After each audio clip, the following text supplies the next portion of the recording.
Syariat Islam yang diajarkan pada kita oleh para ulama tentu bersumber dari Quran dan Sunnah. Secara garis besar bisa dibagi menjadi 3. Yang pertama, tema-tema dan bahasan yang berhubungan dengan akidah.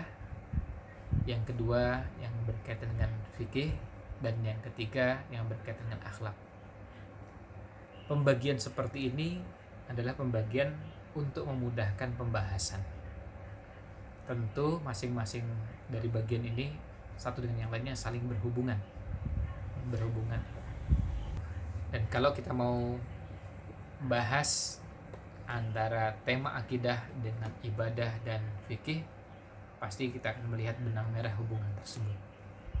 Namun pembahasan yang ada dalam syariat dibagi menjadi ada akidah, ibadah, dan akhlak untuk memudahkan pembahasan. Oh, ini masuk wilayah akidah, ini masuk wilayah fikih, masuk wilayah akhlak yang masing-masing punya karakteristik sendiri.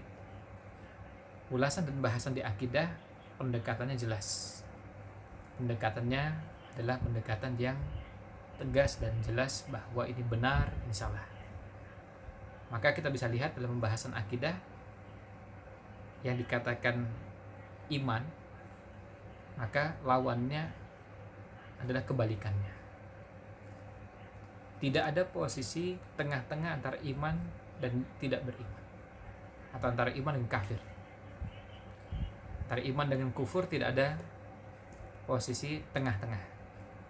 Maka dalam bahasan akidah, bagi orang yang tidak memahami karakteristiknya, kadang-kadang salah memahami, mengira bahwa akidah itu saklek, lalu kemudian beranggapan bahwa syariat Islam semuanya begitu. Syariat Islam ini ada yang memang karakternya seperti akidah. Orang sering mengistilahkan hitam putih. Memang dalam akidah tidak mengenal ada selain hitam dan putih.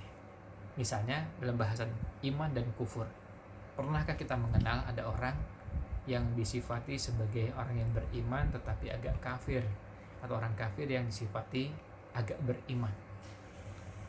Berbeda dengan kalau kita masuk ke bahasan akhlak, kita bisa mengatakan orang ini agak sabar, orang ini sangat sabar, orang ini berbeda sekali karakteristiknya. Pada bahasan akhlak, kita bisa menemukan pembahasan itu. Pembahasan ada orang sangat sabar, orang yang kurang sabar, orang yang agak sabar. Tetapi dalam bahasan akidah, kita tidak mengenal ada orang beriman yang agak kafir. Kalau dia beriman, maka tidak kafir. Kalau dia mukmin, maka jelas bukan kafir. Sebaliknya orang kafir jelas tidak dikategorikan sebagai orang mukmin. Nah, inilah perlunya kita memahami bahwa karakteristik bahasan dalam syariat Islam yang dibagi menjadi 3 atau mau dibagi berapapun, pembagian tersebut adalah untuk memudahkan pembahasan supaya kita bisa memahami keseluruhan syariat Islam ini secara utuh dan memahami sesuai dengan karakteristiknya. Demikian pula bahasan fikih dan bahasan akhlak.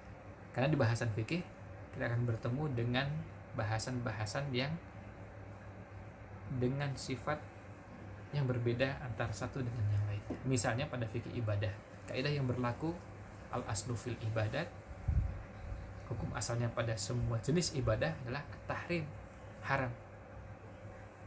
Illa ma dallad dalilu ala masyru'iyatiha, kecuali ada dalil yang mensyariatkannya.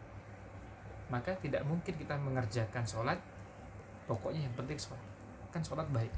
Nah, tidak mungkin kita mengerjakan sholat, kita pastikan dulu bahwa sholat yang akan kita kerjakan ada tuntunannya. Sholat apa? Qobliyah, ba'diyah, sholat duha, atau secara garis besar bisa dibagi menjadi 2, sholat wajib dan sholat sunnah.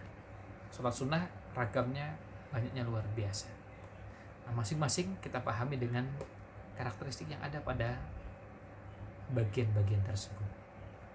Dengan cara inilah kita bisa terbantu untuk bisa memahami syariat ini dengan benar. Jadi keutuhan syariat dipahami, tapi juga karakteristik masing-masing syariat. Nah, pada fikih ibadah dengan karakteristik yang seperti itu berbeda dengan fikih muamalah. fikih muamalah hukum asalnya mubah sampai ada dalil yang mengharamkan. Maka pada bahas muamalah yang kita lihat umumnya adalah sesuatu yang mubah selama belum ada larangannya. Kalau kita bicara tentang pakaian, apakah ada tuntunannya pakaian dengan motif tertentu? Tentu tidak perlu ditanyakan dalilnya. Yang ditanyakan adalah apakah ada larangannya. Nah, demikian kira-kira gambaran dari ruang lingkup ajaran Islam yang mudah-mudahan bisa kita pahami karakteristiknya. Wallahu a'lam.